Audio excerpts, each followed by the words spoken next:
Question number 1 में हमारे पास introduction आता है, किसने ये डेवलप किया, किस ईयर में किया। डेवलप ये माइक्रोसॉफ्ट ने किया था और ईयर था 2002।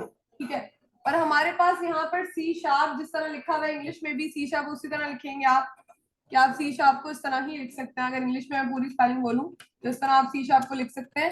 वैसे जो इसको हाईलाइट किया जाता है वो हमारे पास सी और यहाँ पर आके हैश यूज किया जाता है, जिसको सी शार्प बोला जाता है। ठीक है, ये लैंग्वेज सी शार्प है, सी प्लस प्लस या सी लैंग्वेज नहीं है, ये डायरेक्टली सी शार्प बोलेंगे, इसको सी भी नहीं बोलेंगे, सी अलग लैंग्वेज होती है। ठीक है, जिस तरह हम जावास्क्रिप्ट को जावा नहीं बोल सकते, जावास्क्रिप्ट बोलना पड़ेगा, उसी तरह सी नहीं बोलेंगे, सी प्लस प्लस नहीं बोलेंगे, सी शार्प बोलेंगे।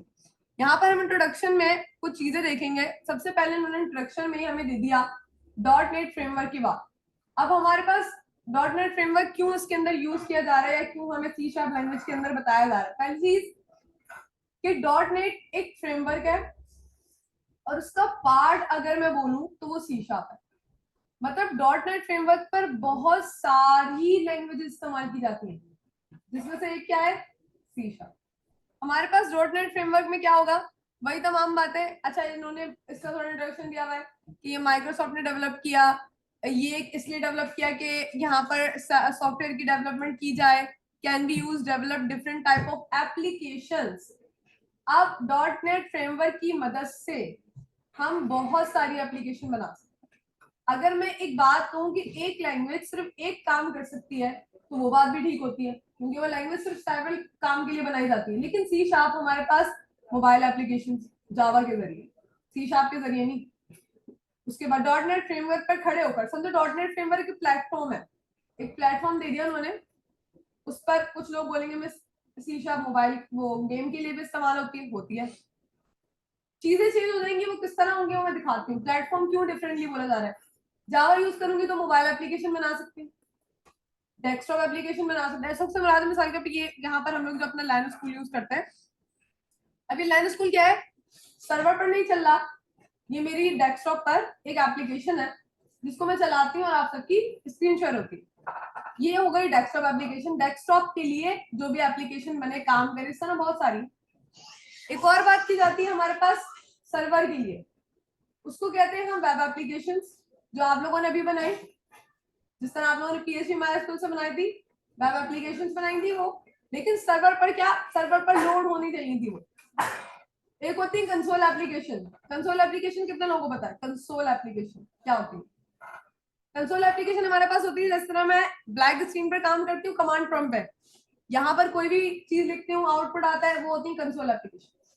और हम अभी शुरू में स्टार्ट में यही करेंगे, अपना जो भी तमाम क्राइटेरिया देखेंगे वो इधर देखेंगे।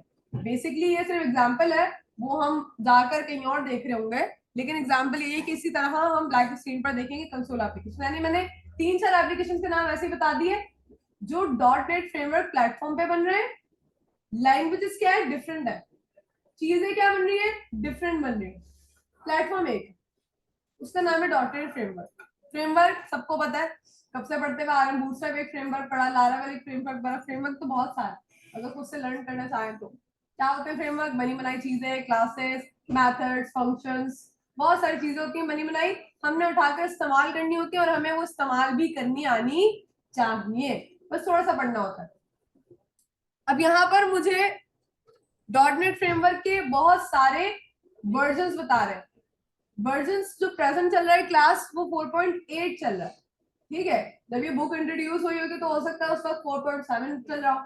सही है, तो यहाँ पर ऐसा जितना कोई मसला नहीं है कि आप वर्जन्स पे बहस करें। जिस तरह लारावेल पर है, लारावेल पे मैं बिल्कुल भी स्विच नहीं कर सकती। अगर मैंने पिछले वर्जन को पढ़ना है तो उसकी चीजें अलग है वहां पर। अगर मैं प्रेजेंट वर्जन को पढ़ रही हूँ तो बहुत डिफरेंस है। तो बूटस्ट्रैप में इतना कोई डिफरेंस नहीं है।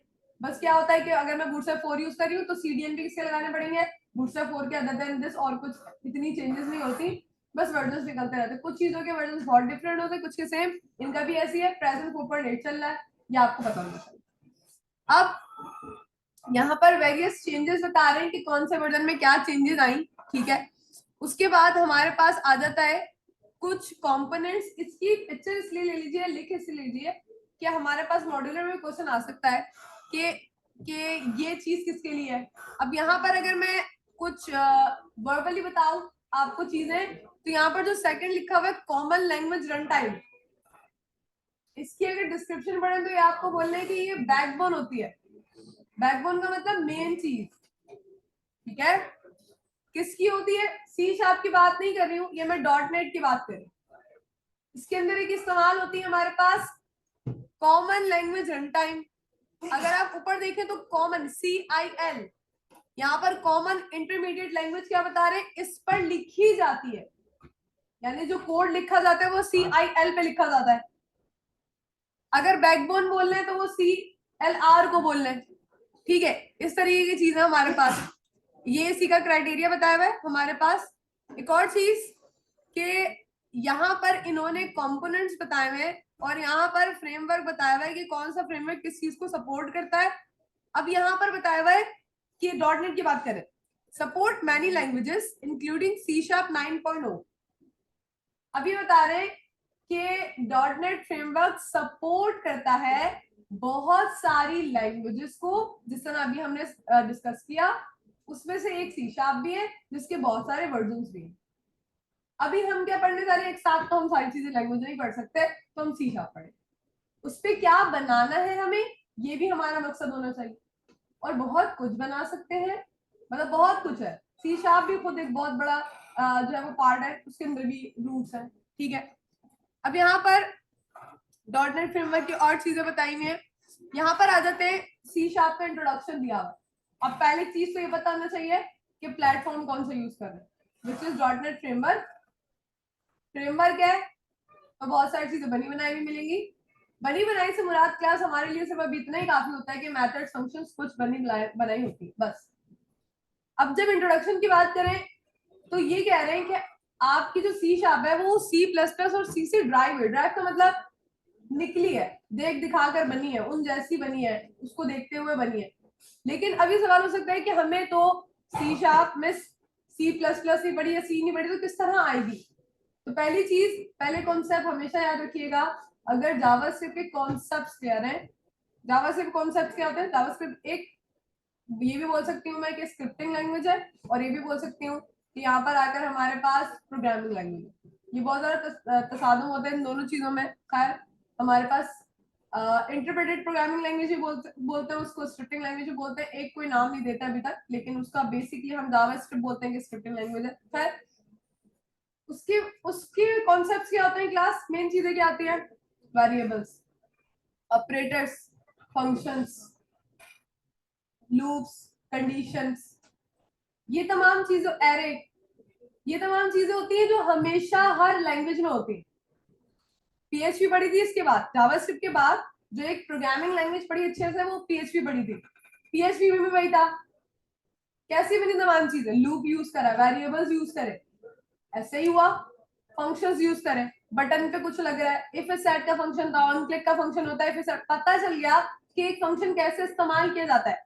कॉन्सेप्ट्स की बात हो रही है, अगर आपको कॉन्सेप्ट पता है कि कॉन्सेप्ट कैसे चलता है, या भी ये मैं बोल रही हूँ ये बटन है कैसे चलेगा, तो जिसको वो चीज आ गई कि इस पर क्या चीज अप्लाई करनी है, चाहे उसे वो नहीं आती हो, वो हर लैंग्वेज में यूज कर सकता है। लूप थे PHP में भी, कोई ना कोई एक लूप इस्तेमाल हो रहा था, मुख्तलिफ भी हो सकता है। कॉन्सेप्ट पता होना चाहिए कि लूप को, अब यहाँ पर लूप को एक नया वर्ड बोलते हैं, वो कुछ लोगों को बताओ, कुछ लोगों को नहीं पता होगा, लेकिन लूप ही उसका मतलब, लूप ऐसे ही चलेगा जैसे फॉर चलता है, वाइल चलता है, डू वाइल चलता है, ठीक है, हमारे वाले लूप चलता है। कॉन्सेप्ट यहाँ पर भी वही होंगे। तो कोई भी लैंग्वेज पर हमें, हमारे पास क्या चीज है कि C# पढ़ने के लिए वही चीज पुरानी लग रही होंगी, हमेशा याद रखिएगा। जावास्क्रिप्ट स्ट्रॉन्ग कर लीजिए, अभी भी नहीं है, और स्ट्रॉन्ग कर लीजिए उस चीज को, उसके कॉन्सेप्ट्स क्लियर कीजिए, खुद से चीजें मेथड बनाइए, तभी आपको जो हर स्क्रिप्टिंग और प्रोग्रामिंग लैंग्वेज आसान लगने लगेगी। अब बात कर लेते हैं हमारे पास ये क्यों इस्तेमाल की जाती है, डेवलपर्स को क्रिएट एप्लीकेशंस। डेवलपर्स आसानी से, एक नहीं बोलेगी, PHP वेब एप्लीकेशंस बोल रहे थे, सर्वर और क्लाइंट साइड वेब एप्लीकेशन बनाने के लिए PHP इस्तेमाल कर रहे थे, पूरा बोल रहे हैं। PHP क्यों इस्तेमाल कर रहे हैं, एक लाइन रट के जा रहे थे, सबके वेब एप्लीकेशन बनाने के लिए यूज कर रहे हैं, वेब एप्लीकेशन बनाने के लिए यूज कर रहे हैं। अब यहाँ पर वो ये नहीं बोल रहे कि ये खुसूसन ये वाली लैंग्वेज, वो खुसूसन ये वाली एप्लीकेशन बोल रहे हैं, बस एप्लीकेशन। अब वो किसी भी तरीके की, डेस्कटॉप हो गई, कंसोल हो गई, मोबाइल हो गई, ठीक है, हमारे पास ये तमाम एप्लीकेशंस किस पे बन सकती हैं, सी शार्प पे बन सकती है। अभी हमने चूज नहीं करा कि हमें बनाना क्या है। अब यहाँ पर बोल रहे कि support powerful component oriented development, create a complete object oriented architecture, create a very simple and yet powerful tool for building। अब यहाँ पर कह रहे हैं, बस हमें ये एडवांटेजेस और फीचर में ये बताना चाह रहे हैं कि आपकी जो एप्लीकेशन है एक डेवलपर के लिए बहुत आसानी से सी शार्प पे बन सकते हैं। अब हम तो इस बात पे अभी एग्री नहीं कर सकते, जब बनाएंगे तभी पता चलेगा। अब यहाँ पर कुछ इसकी बताई हुई है क्लासेस। अब कोई मुझे बता सकता है कि अच्छा यहाँ पर एक चीज लिखी हुई है, वैसे तो ये सब अच्छाइयां ही लिखी हुई इनकी, एक चीज लिखी हुई है कि सी शार्प जो है हमारे पास वो this standard specify the syntax and constraints used to create standard C sharp program. और यहाँ पर उन्होंने बताया हुआ कि किसने, मतलब स्टैंडर्डाइज का मतलब होता है कि मिसाल के तौर पर उन्होंने या उस इदारे ने, किसी ने भी उस लैंग्वेज को पहले पढ़ा हुआ है या हाँ बोला हुआ, उसके कॉन्सेप्ट को यस बोला हुआ है। तो ये एक्मा लिखा हुआ है। एक्मा क्या है ये, आज से पहले पढ़ा है हमने ECMA, standardised bye European computer manufacturer association. ECMA क्या, एक्मा आज से पहले पढ़ा हमने, एडवांस जावास्क्रिप्ट में पढ़ाया था हमने एक्मा 6 के कॉन्सेप्ट्स। जावास्क्रिप्ट जब अपग्रेड हुई थी तो उसका नाम एक्मा था, एक्मा 6 रखा गया था। उन्होंने स्टैंडर्डाइज किया है सी शार्प को, ठीक है। एक जावास्क्रिप्ट होती है, उस जावास्क्रिप्ट को नहीं वाली जावास्क्रिप्ट को भी जावास्क्रिप्ट बोले कोई मसला नहीं होता, लेकिन जावास्क्रिप्ट को भी जब फीचर्स अपग्रेड किए गए तो अपग्रेड में हमने क्या क्या पढ़ा था, मैं रिवाइज करवा देती हूँ। Object literal, arrow functions, arrays, object, ये तमाम चीजें बस समझे कोड में थोड़ी सी चेंजेस थी, चल वैसी रही थी, कोई मसले वाली बात नहीं थी। बाकी ये था एरे बहुत लेंथी पढ़े थे, सिंगल 2 डायमेंशनल एरे हम लोगों ने पढ़े थे, वो तमाम चीजें एक्मा में आती है। एक्मा 6 बोला जाता है वैसे इसको। तो वो कह रहे हैं कि उन्होंने सेंट्रलाइज किया इसको सी शार्प को। फिर यहाँ पर आके बोलने कि इसके अंदर डेटा टाइप्स और मेथड्स भी होते हैं। ये देखिए इटरेटर्स, इसका मतलब बताया जा रहा है लूप्स, ठीक है। आप दो लफ्ज बोल सकते हैं, या तो लूप्स भी बोल सकते हैं या इटरेटर्स भी बोल सकते हैं, उसको भी लूप ही बोलते हैं। जिस नाम आम हमारे लूप होते हैं, फॉर, व्हाइल, डू व्हाइल, ये तमाम चीजें, ठीक है। अच्छा यहाँ पर आ जाते हैं हमारे पास और कुछ बता रहे हैं फीचर्स इसके अंदर और क्या क्या चीजें इस्तेमाल होंगी हमारे पास, वो बता रहे हैं मेथड्स, फंक्शंस, डेटा टाइप वगैरह बता रहे हैं। अच्छा भाई क्या क्या बना सकते हैं बता रहे हैं, इस्तेमाल क्यों करें। वेब एप्लीकेशंस वही हो गई जिस तरह हमने अभी बनाया था, कोई ना कोई मैनेजमेंट सिस्टम आ जाता है, ठीक है, वो वाली चीज जिसके अंदर एडमिन और यूजर का काम होता है। वेब सर्विसेज, गेम एप्लीकेशंस, यहाँ पर बहुत सारी क्लाउड एप्लीकेशंस तक बोली हुई कि मैं सी शार्प पे बना सकती हूँ, ठीक है। अब यहाँ पर पता चल रहा होगा आपको क्लाउड एप्लीकेशन तो बहुत ही मुश्किल होंगी, पता नहीं कैसे बनेंगी, लेकिन यहाँ पर हमें जो बनाना है, मतलब हमारा जो सबसे पहले कॉन्सेप्ट होना चाहिए वो डेस्कटॉप या कंसोल होना चाहिए, क्योंकि हमारे पास प्रोजेक्ट भी उसी बेस पर आएगा, ठीक है। अब मिस गेमिंग क्यों नहीं, तो गेमिंग हमारे पास बेसिकली कॉन्सेप्ट नहीं है कि हम उसको सीखें। गेमिंग सीख लेंगे तो प्रोजेक्ट क्या बनाएंगे, गेमिंग का नहीं आएगा ना प्रोजेक्ट, इस वजह से, ठीक है। अच्छा जी जी बिल्कुल अलग से क्या बोलते हैं कोर्सेज होते हैं। अच्छा यहाँ पर एडवांटेजेस बताए हुए, एडवांटेजेस के बाद प्रेजेंट वर्जन जो बुक में बताया हुआ है 9.0 है, लेकिन सर्च करके देख लीजिएगा 11 आ रहा है हमारे पास प्रेजेंट, ठीक है, वर्जन। अच्छा जी यहाँ पर बात कर लेते हैं कि हम उसमें एडिटर, टूल, प्रोग्राम या सॉफ्टवेयर किस पर काम करेंगे। हम काम करेंगे विजुअल स्टूडियो पर, 2019 दिया हुआ है, 22 भी आ चुका है, जिसने जो भी डाउनलोड करना है वो कर सकता है, कोई मसले वाली बात नहीं है। माइक्रोसॉफ्ट की हमारे पास जो उनकी ऑफिशियल वेबसाइट उससे हो जाएगा, लेकिन ये विजुअल स्टूडियो कोड नहीं है, ये विजुअल स्टूडियो और ये थोड़ा सा हैवी होता है, ठीक है। तो ये मुझे बता रहे हैं कि विजुअल स्टूडियो 2019 इन्होंने इनका कॉन्सेप्ट बताया हुआ, 22 भी हो चुका है, हमने ये बात करी। तो जो भी आप लोगों की मर्जी, आप लोगों का लेटेस्ट करना है 2019 करना है, आप लोगों की मर्जी है।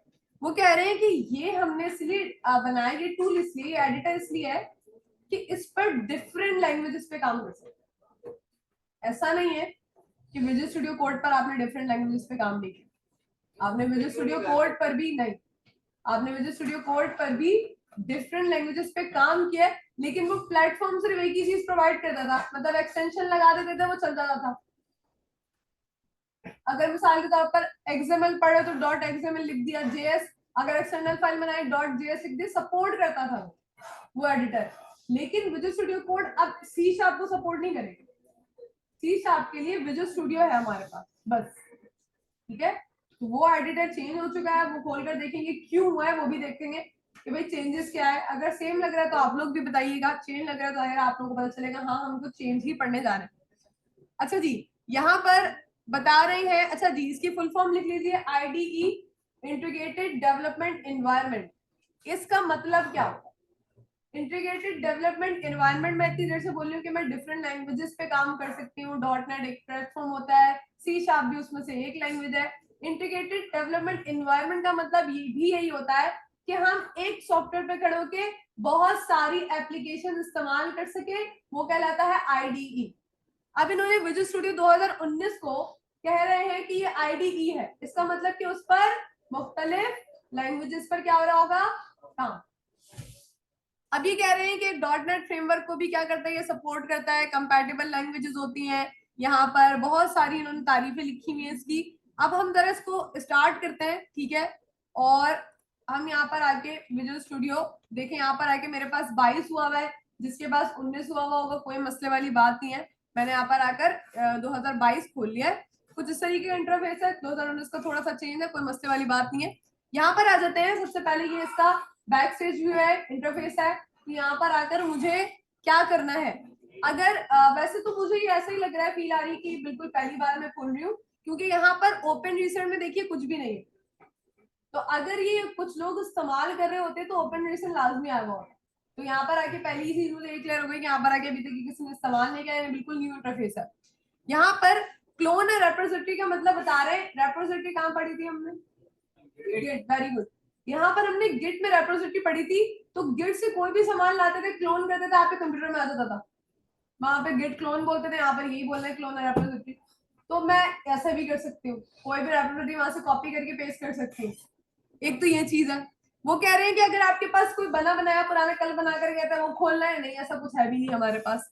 ओपन है लोकल फोल्डर, सिस्टम में से कोई फोल्डर है नहीं, कोई भी ऐसी चीज नहीं है। हमने तो अभी क्या करना है, क्रिएट अ न्यू प्रोजेक्ट। हमारे पास ये पहले क्या बोलते हैं सिनेरियोज है। मैंने बोला क्रिएट अ न्यू प्रोजेक्ट। अच्छा इंटरफेस कलर्स भी चेंज हो सकता है, इसके वाइट भी हो सकता है, चेंज भी कर लेंगे।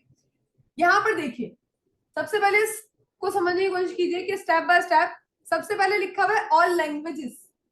लैंग्वेजेस क्यों लिखा हुआ है, अभी बात करी कि मैं डिफरेंट लैंग्वेजेस पे काम कर सकती हूँ। मैं जैसे इसको खोलती हूँ क्लास देखिए, सबसे पहले C#, C++, F#, यहाँ पर आगे JavaScript, Python, Curie language, TypeScript, visual base और यहाँ पे XML बताया हुआ है।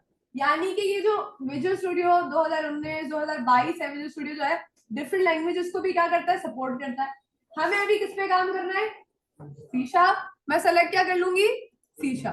जैसे ही मैं C# करती हूँ, देखिएगा यहाँ पर आके बहुत सारी चीजें आ रही हैं। लेकिन जैसे मैं अपनी इनको अपना क्लियर करती जाऊंगी कि मुझे बनाना क्या है, फैच होता जाएगा, खुद ब खुद फिल्टर होता जाएगा। C# सेलेक्ट कर लिया, फिर मैंने सेलेक्ट किया ऑल प्लेटफॉर्म पे आई, और यहाँ पर देखिए प्लेटफॉर्म मेरे पास बहुत सारे, चूज में कौन सा करूंगी, कोई बताएगा। Very good, Windows. विंडोज में इसलिए करूंगी क्योंकि हम किस पर काम कर रहे हैं। अगर किसी के घर पर पड़ा हो भाई मैक OS, तो वो किस पे काम करेगा, जो भी उसके पास ऑपरेटिंग सिस्टम होगा वो वही चूज करेगा। लिनक्स है, कर लो लिनक्स चूज। आप सबके घरों में मोस्टली हम सब विंडोज यूज करते हैं, तो हम क्या चूज करेंगे, विंडोज। प्लेटफॉर्म कौन सा हो जाएगा। लेकिन आप लोग देख सकते हैं कि ये कितने सारे प्लेटफॉर्म को सपोर्ट करता है। आपने कर दिया तो आपके पास वो ऑपरेटिंग सिस्टम होना चाहिए, वरना नहीं। हाँ, यहाँ पर आके मैंने विंडोज चूज कर लिया, और देखिए फिर दोबारा से फिल्टर हो गया। अब मैं आती हूँ ऑल प्रोजेक्ट टाइप्स। यहाँ पर बहुत सारे प्रोजेक्ट किस पर बनाने हैं वो बता रहा है। अब देखो, सबसे पहले बता रहा है क्लाउड प्रोजेक्ट बनाना है, कंसोल बनाना है, डेस्कटॉप के लिए बनाना है, एक्सटेंशंस बनानी है, गेम बनाना है, गेम वाले गेम चूज करते होंगे। मोबाइल चूज करेंगे तो लैंग्वेज कौन सी होगी, किसी को पता है। अगर मैं मोबाइल चूज कर लूंगी तो लैंग्वेज C# के बजाय कौन सी हो जाएगी, जावा। जावा पर हम सारी मोबाइल की कोडिंग करते हैं, ठीक है। अच्छा जी, यहाँ पर बता रहे हैं कौन सी एप्लीकेशन बनानी है आपको। मैंने बोला मुझे अभी बनानी है कंसोल, ठीक है। मैंने कंसोल चूज करी, तो देखें जैसे ही मैं कंसोल चूज करती हूँ मेरे पास फिल्टर ही होगा सब कुछ। अब यहाँ पर मेरे पास आ रहे 3 इंटरफेस। मुझे बता रहा है आपने कंसोल एप्लीकेशन बनानी है, आपने कंसोल एप्लीकेशन .NET फ्रेमवर्क के साथ बनानी है, आपने वर्कफ्लो कंसोल एप्लीकेशन बनानी है, या stand alone code analysis tool बनाना है। अब आप लोग मुझे बताइए मैं कौन सा चूज करूंगी। Very good. आप लोगों ने .NET फ्रेमवर्क से तुक्का मार के मुझे ये तो बता दिया, लेकिन आप लोगों ने ये नहीं बताया कि मिस ये क्यों चूज नहीं करूंगी। कंसोल एप्लीकेशन ही अगर बनानी है तो ऊपर वाला क्यों चूज नहीं करूँ। एक तो ये चीज हो गई मिस .NET फ्रेमवर्क की मदद से बनाएंगे। दूसरी चीज और से पढ़िए सारी पूरी लाइन को और पूरे जो उन्होंने बॉक्सेस में लिखा हुआ है। देखें फर्स्ट और सेकंड में सबसे बड़ा डिफरेंस ही यही है कि जो सेकंड वाला है वो सिर्फ हमारे ऑपरेटिंग सिस्टम को सपोर्ट करता है, और जो फर्स्ट वाला है उसके अंदर .NET है ही नहीं और वो तमाम ऑपरेटिंग सिस्टम को सपोर्ट करता है। यानी .NET फ्रेमवर्क सिर्फ और सिर्फ किसको सपोर्ट करता है, विंडोज। ये देखिए लिखा हुआ .NET फ्रेमवर्क और विंडोज, ठीक है। और अगर यहाँ पर .NET फ्रेमवर्क इस्तेमाल नहीं करना तो ये सबको सपोर्ट करता है। हमें तो किसकी मदद से बनानी है चीजें, .NET फ्रेमवर्क। तो मैं कौन सा सेलेक्ट कर लूंगी, सेकंड वाला, console application with the help of .NEट फ्रेमवर्क। C# लैंग्वेज होगी, विंडोज हमारा प्लेटफॉर्म होगा, और हमने बनाना क्या है, कंसोल। मैं इसको सेलेक्ट कर लेती हूँ और यहाँ पर आके मैं सेलेक्ट करने के बाद नेक्स्ट कर देती हूँ। जैसे ही मैंने नेक्स्ट किया तो यहाँ पर आके देखिए मुझे मेरे प्रोजेक्ट का नाम बता रहा है। मैंने अपने प्रोजेक्ट का नाम मिसाल के तौर पर रख दिया माय प्रोजेक्ट। बेस्ट ये है कि आप अपने सॉल्यूशन का नाम चेंज ना करें वरना आपकी फाइल्स इधर उधर हो जाती हैं। एक और चीज यहाँ पर चेक ना लगाएं, क्योंकि मिसाल के तौर पर मुख्तलिफ फोल्डर्स या फाइल्स बन जाते हैं, हमें अपने फोल्डर और फाइल